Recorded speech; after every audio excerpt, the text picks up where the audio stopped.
Welcome into Pallilo Points. I'm Brandon Stranger, Sports Map Houston. That's Charlie Pallilo. You can catch him on the Charlie Pallilo Show weekdays 10 a.m. to noon on ESPN 97.5 and 92.5 FM.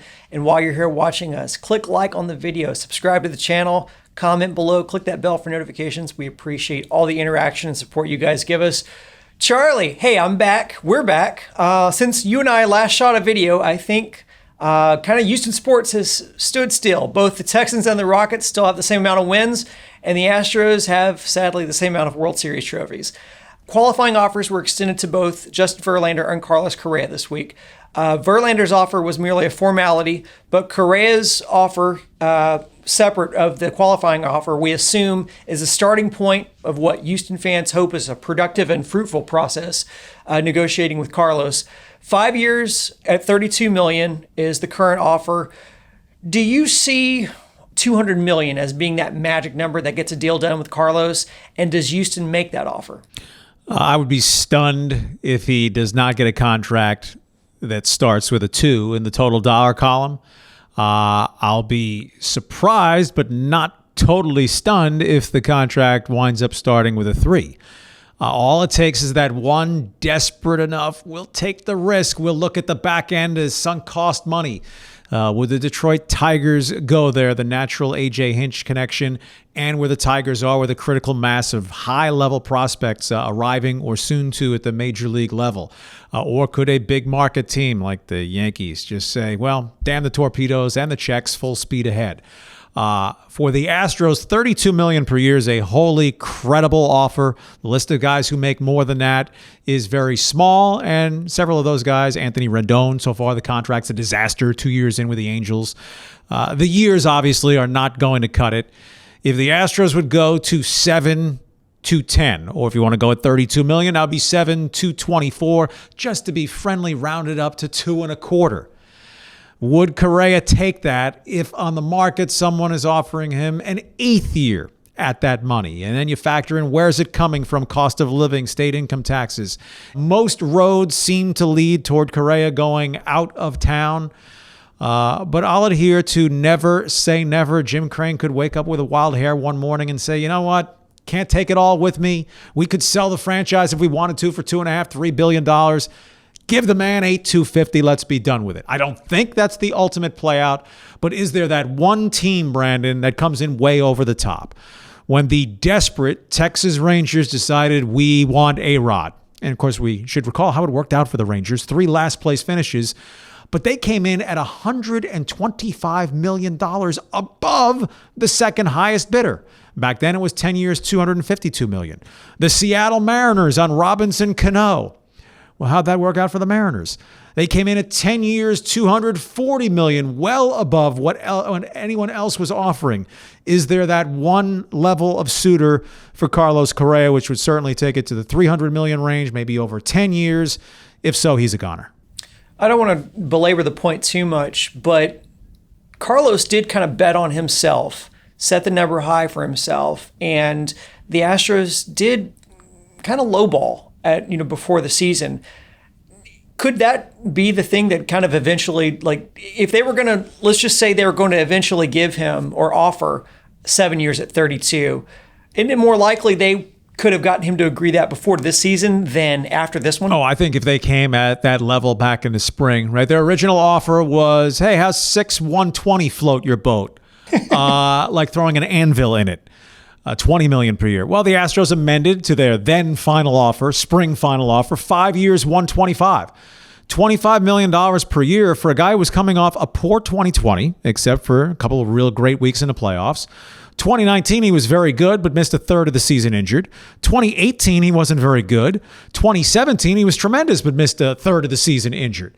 So back in the spring, 5/125, guaranteed money. That was a very fair and reasonable offer, but it was Correa's every right to say, no, I am going to place that wager on myself, and he is winning big. Trevor Story is a guy who is also a coveted free agent. MLB.com projects Houston as the number 1 landing spot for Story because they don't project Correa to return. Charlie, this raises 2 questions in my mind. Number one is, how different does this Astros team look with Story at short versus Correa? And then secondly, we think that Story would be that much more affordable than Carlos as a free agent? Yeah, one projection assigning Story to the Astros had him at 7 years, $204 million. If you're going to go that far on Trevor Story, then just give Correa the 7 years, $245 million and call it a rounding error. Right. Trevor Story, two things. One, he wasn't very good in 2021. So if Correa bet on himself and won, now the Rockies made no meaningful extension offer to Trevor Story, but he wasn't very good this past year.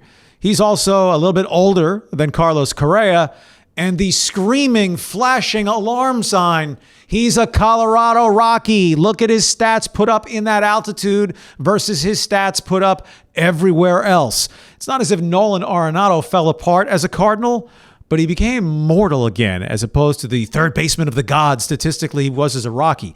And we can go back to guys like Dante Bichette and Todd Hollandsworth, and in Astros history, Kazuo Matsui. The numbers they put up in Colorado, I mean, they count, so they're not mythological, but if you don't grade on a curve, you're a lousy teacher, or at least you're not learning lessons that other lousy teachers fail to convey. Story, it's an average defensive shortstop. He'd be a serious come down to me to the extent that while he'd have those Crawford boxes to take shots at as opposed to swinging in the thin air of Denver, I'd say, you know what, load up on pitching deck. Go after both Robbie Ray and Marcus Stroman and let the better kid shortstop between Jeremy Pena and Pedro Leon win the job in the spring. My preferred pivot, and of course, they're not going for a power drill that, Correa's leaving, so let's go to Lowe's or Home Depot or whoever's buying sponsorship money with us these days and saying, I'll take that one. But Marcus Semien, who's 31, was way better than Story. And in 2019, he was third for MVP.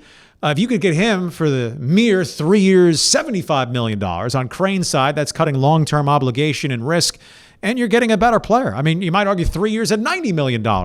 I'd rather have Semien than Trevor Story if I'm going to go 6-7 years at $25 to $30 million on him. It's not personal, Trevor Story, but I'm not loading up on your stock.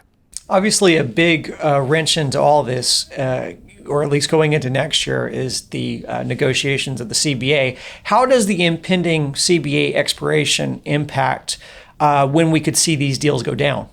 Yeah, beats me. Traditionally, as opposed to the NBA, as opposed to the NFL, when the green flag drops, a couple of $1 billion get committed almost immediately, certainly within the 48 hours of when free agency opens. Baseball's typically a slower play. General managers' meetings are this week. Traditionally, that's where some foundation is poured for future trades and the wooing of free agents begins. Then you get deeper into the winter meetings. Some guys choose to let the market unfold.